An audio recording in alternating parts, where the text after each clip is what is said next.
Hello दोस्तों, स्वागत है आपका आपके अपने यूट्यूब चैनल स्टडी विद एजे में। इसमें आज की वीडियो में मैं आपके लिए लेकर के आया हूँ बच्चों। आपका कक्षा 8वीं का विज्ञान का पेपर है 25 फरवरी को। उसमें किस प्रकार के प्रश्न पूछे जाएंगे, कैसे आपको उसमें उत्तर लिखना है, क्या-क्या प्रश्न उसमें आपके लिए महत्वपूर्ण होंगे, सारी चीज़ें आज की इस वीडियो में मैं लेकर के आया हूँ। तो वीडियो में अंत तक बने रहिए और सारी चीज़ें हम देखते हैं। पूरे 26 प्रश्न हैं बच्चों इसमें। तो वैकल्पिक प्रश्न है, उसके बाद खालिस्तान वाले, फिर लघु उत्तरी, अति लघु उत्तरी, सारे प्रश्न इस वीडियो में लेकर के आया हूँ। तो उसमें वीडियो में अंत तक बने रहना और सारे महत्वपूर्ण प्रश्नों को देखना बच्चों की क्या-क्या चीज़ें हैं। और आपके लिए जो प्रश्न आपसे ना बने वो आप उसकी तैयारी अच्छे से कर जाएँ पेपर में, ताकि वो प्रश्न आए तो वो आप उसे अच्छे से बना सकें। आइए देखते हैं, सबसे पहले बहुविकल्पी प्रश्न है। प्रश्न 1 से 5 तक पूछा जाएगा आपको। पहला प्रश्न लिखा है, खरपतवार हटाने की क्रिया को क्या कहते हैं? तो खरपतवार हटाने की जो क्रिया होगी उसको निराई कहते हैं। तो बी नंबर इसमें सही उत्तर होगा बच्चों, निराई। आगे देखेंगे प्रश्न नंबर दूसरा। इसमें पूछा है, निम्न में से कौन सा प्रतिजैविक है? तो बच्चों इसमें देखो, सोडियम कार्बाइड, अल्कोहल और यीस्ट नहीं है। स्ट्रेप्टोमाइसिन जो है ये प्रतिजैविक है। प्रतिजैविक मतलब एंटीबायोटिक। आगे देखते हैं, तीसरा प्रश्न है, जंतु किस जिनकी संख्या एक निर्धारित स्तर से कम होती जा रही है तथा वे विलुप्त हो सकते हैं, क्या कहलाते हैं? तो उसे हम संकटापन्न जंतु कहते हैं। सी नंबर इसमें सही उत्तर होगा। आगे देखेंगे, चौथा प्रश्न है, किस ग्रंथि द्वारा स्रावित हार्मोन रुधिर में नमक की मात्रा को संतुलित करता है?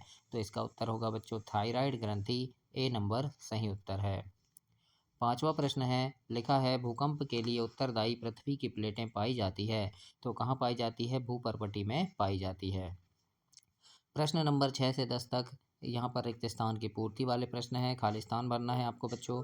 देखते हैं, छठवां प्रश्न पूछा है, जीवाश्म ईंधन का निर्माण सजीव प्राणियों के सीएनजी से होता है। दहन के लिए ऑक्सीजन आवश्यक है और वे जंतु जो अंडे देते हैं अंडप्रजक जंतु कहलाते हैं। नौवां प्रश्न है, कैरम बोर्ड पर पाउडर छिड़कने से घर्षण कम हो जाता है और आपतित किरण आपतन बिंदु पर अभिलंब तथा परावर्तित किरण ये सभी एक ही तल में होते हैं। तो इस प्रकार से सही जगह खालिस्तान में ऐसे लिखना है। अब देखते हैं लघुत्तरी प्रश्न। इसमें काफ़ी ज़्यादा महत्वपूर्ण प्रश्न लेकर के मैं आज की वीडियो में आया हूँ और आपके विज्ञान की ऐसी 6-7 वीडियो और चैनल पे डली है बच्चों। और आने वाले आपके पेपर हैं संस्कृत, सामाजिक विज्ञान, सारे विषय की वीडियो चैनल पर मिलेगी। तो उनको देखने के लिए चैनल सब्सक्राइब कर लेना, ताकि परीक्षा देने आप जाएँ तो आपसे कोई भी प्रश्न न छूटे, सारे प्रश्न बने। और बच्चों आपने देखे होंगे यूट्यूब में बहुत सारे पेपर डलते हैं, रियल पेपर। ऐसा कुछ नहीं होता है। तो रियल पेपर के भ्रम में ना रहें। जो भी जहाँ से आपको वीडियो मिल रही है सभी से तैयारी करें और आप अपनी जो तैयारी कर रहे हैं, आपने जो तैयारी की है उसी को अपना आधार मानकर आप पेपर देने जाएँ, है ना? और बहुत अच्छे से तैयारी करें।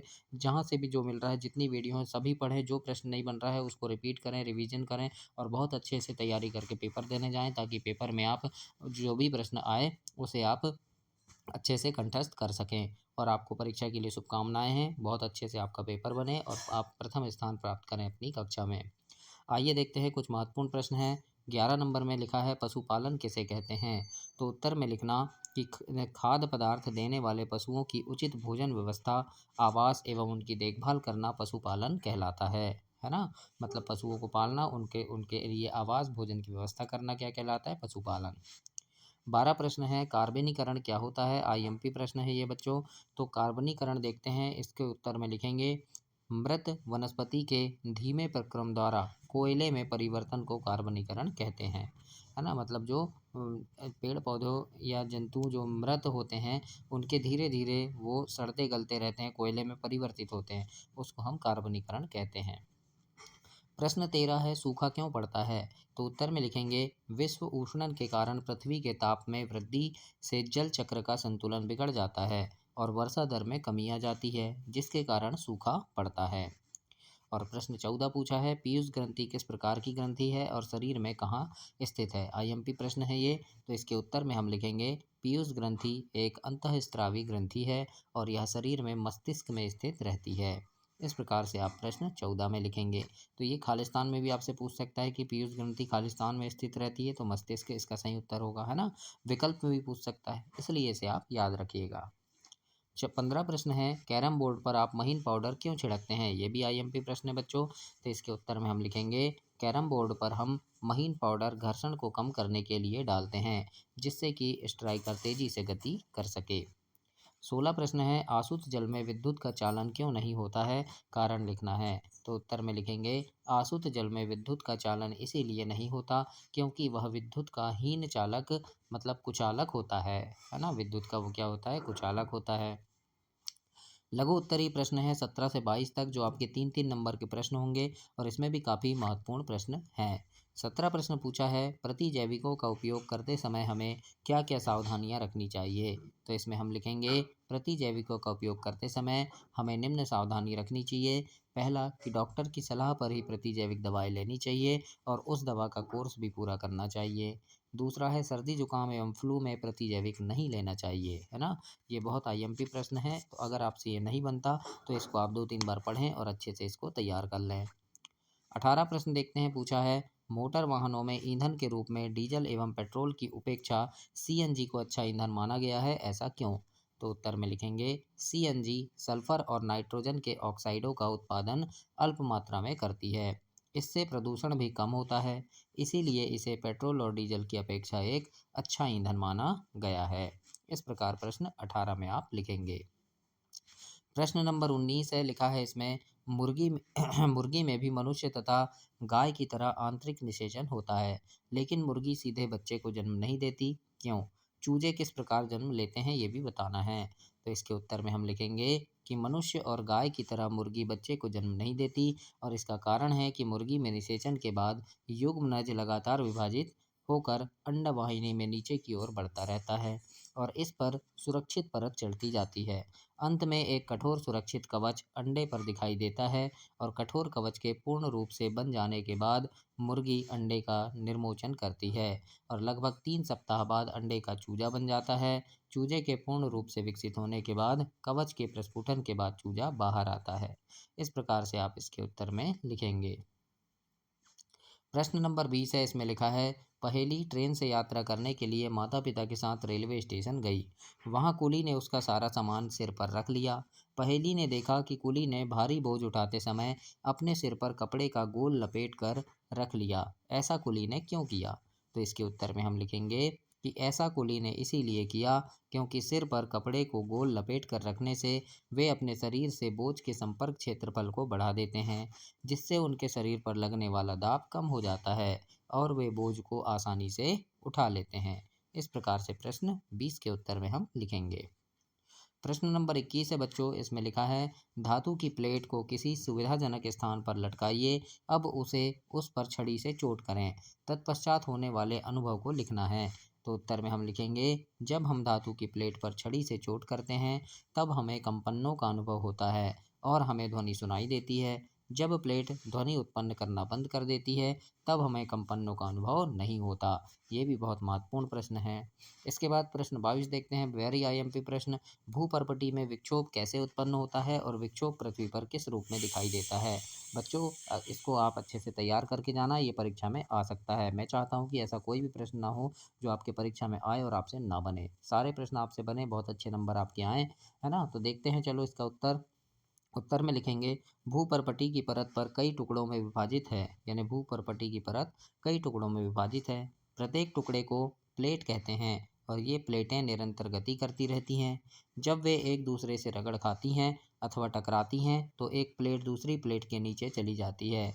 इस कारण भूपर्पटी में विक्षोभ उत्पन्न होता है। यही विक्षोभ पृथ्वी की सतह पर भूकंप के रूप में महसूस होता है। तो इस प्रकार से प्रश्न 22 को आपको लिखना है। अब देखते हैं दीर्घोत्तरी प्रश्न है, इसमें बड़े उत्तर लिखना है बच्चों। प्रश्न नंबर 23 से 26 तक 4 प्रश्न होंगे जो आपके 5-5 नंबर के होंगे। तो इसमें चारों प्रश्न बहुत महत्वपूर्ण हैं, तो इनको बहुत अच्छे से आप देखिएगा। 23 प्रश्न देखते हैं, लिखा है, सूक्ष्म जीवों द्वारा होने वाले हानिकारक प्रभाव का संक्षिप्त विवरण दीजिए। तो उत्तर में हम लिखेंगे कि सूक्ष्म जीवों द्वारा होने वाली हानियाँ क्या क्या हैं। तो सूक्ष्म जीव संक्रमित व्यक्ति से स्वस्थ व्यक्ति में संचरणीय रोग फैलाते हैं, जैसे क्षय रोग, हैजा आदि, है ना। तो ये स्वस्थ व्यक्ति में फैल सकते हैं संक्रमित व्यक्ति से। दूसरा हम लिखेंगे, कुछ सूक्ष्मजीव जंतुओं में रोग उत्पन्न करते हैं, जैसे जीवाणु द्वारा एंथ्रेक्स होता है ना। तीसरा लिखेंगे कुछ सूक्ष्मजीव भोजन को विषाक्त कर देते हैं, जिनके खाने से मनुष्य की मृत्यु तक हो सकती है। और चौथा है कुछ जीव पौधों में रोग उत्पन्न करते हैं, जैसे गेहूं की रस्ट कवक से, नींबू कैंकर जीवाणु से तथा भिंडी की पीत विषाणु से आदि। तो इस प्रकार से आप प्रश्न 4 तक लिखेंगे, सॉरी प्रश्न 23 को ऐसे 4 पॉइंट में लिखेंगे। आगे देखते हैं प्रश्न नंबर 24 है। इसमें लिखा है ईंधन के रूप में लकड़ी का उपयोग करना हानिकारक क्यों होता है, कारण सहित लिखना है। तो उत्तर में हम लिखेंगे कि पहला कि ये बिना जले कार्बन का कण छोड़ती है, जो दमा जैसे श्वास रोग उत्पन्न करते हैं। दूसरा है लकड़ी का अपूर्ण दहन कार्बन मोनोऑक्साइड गैस देता है, यह अत्यंत विषैली गैस है। अपूर्ण दहन मतलब जो लकड़ी पूरी तरह नहीं जल पाती। तीसरा है लकड़ी के जलने से धुआं उत्पन्न होता है, जो मनुष्य के लिए हानिकारक है। और चौथा लिखेंगे वृक्ष हमें बहुत सी उपयोगी वस्तुएं उपलब्ध कराते हैं, जो ईंधन के रूप में लकड़ी का उपयोग करने से हमें प्राप्त नहीं हो पाते, है ना। मतलब पेड़ से हमें बहुत सारी चीज़ मिलेगी, लेकिन हम उसी पेड़ को जला देंगे तो हमें वो चीज़ें नहीं मिल पाएगी। तो इस प्रकार से आप इसके उत्तर में लिख सकते हैं बच्चों। 25 प्रश्न है, बहुत महत्वपूर्ण प्रश्न है कि भूकंप के प्रभाव को कम करने के लिए हम क्या कर सकते हैं। तो इसके उत्तर में लिखेंगे कि भवनों का निर्माण ऐसा हो कि वे बड़े भूकंप के झटकों को सहन कर सकें, और भवनों के ढांचे सरल हों ताकि वे भूकंप निरापाद हों, है ना। मतलब भूकंप आए तो उन्हें कोई नुकसान ना हो। दूसरा है कि सभी भवनों विशेषकर ऊंची इमारतों में अग्निशमन के सभी उपकरण कार्यकारी स्थिति में होने चाहिए, है ना। मतलब अग्निशमन यंत्र होने चाहिए। भूकंप प्रतिरोधी भवनों का निर्माण कराना चाहिए। दीवार घड़ी, फोटो फ्रेम, जल तापक आदि को दीवार पर लगाते समय सावधानी रखनी चाहिए, ताकि वे भूकंप आने पर लोगों के ऊपर ना गिरें। तो इस प्रकार से आपको ऐसे प्रश्न 25 के उत्तर में लिखना है। देखते हैं प्रश्न नंबर 26 है। इसमें पूछा है मनुष्य में होने वाले दृष्टि दोषों से आप क्या समझते हो, इन दोषों का निवारण किस प्रकार किया जाता है। तो उत्तर में हम लिखेंगे कि मनुष्य की आयु बढ़ने के साथ साथ अथवा अन्य कमजोरी के कारण नेत्र लेंस कठोर तथा मांसपेशियां कमजोर हो जाती है, जिससे लेंस की समंजन क्षमता कम हो जाती है। नेत्र में इस प्रकार उत्पन्न दोष को दृष्टि दोष कहते हैं, और मानव नेत्र में दृष्टि संबंधी निम्नलिखित दोष होते हैं। पहला दोष है निकट दृष्टि दोष। लिखेंगे इस दोष में मनुष्य दूर की वस्तु साफ नहीं देख सकता, और इस दोष को दूर करने के लिए अवतल लेंस प्रयुक्त किया जाता है। दूसरा है दूर दृष्टि दोष।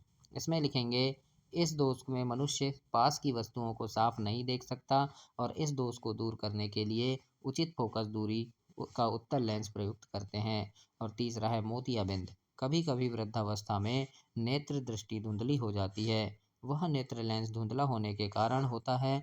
ऐसा होने पर नेत्र में मोतियाबिंद विकसित होना कहा जाता है। इस दोष को दूर करने के लिए नेत्र के अपारदर्शी लेंस को हटाकर नया कृत्रिम लेंस लगा दिया जाता है। तो इस प्रकार से आपको ये 3 चीज़ें लिखना है। तो ये आपका पेपर समाप्त हुआ बच्चों, प्रश्न नंबर 26 तक। तो इसमें काफ़ी महत्वपूर्ण प्रश्न थे। सारे प्रश्न आप तैयार करें, जो प्रश्न नहीं बनता उसे कंप्लीट कर कर जाएँ पेपर देने, ताकि पेपर में आपको सारी चीज़ें इसमें बहुत अच्छे से आप लिख सकें और काफ़ी अच्छे नंबरों से पास हों आप। ऐसी मेरी शुभकामनाएँ हैं बच्चों। बहुत अच्छे नंबर आपके आपके आपको मिलें और आप प्रथम स्थान कक्षा में प्राप्त करें। धन्यवाद बच्चों।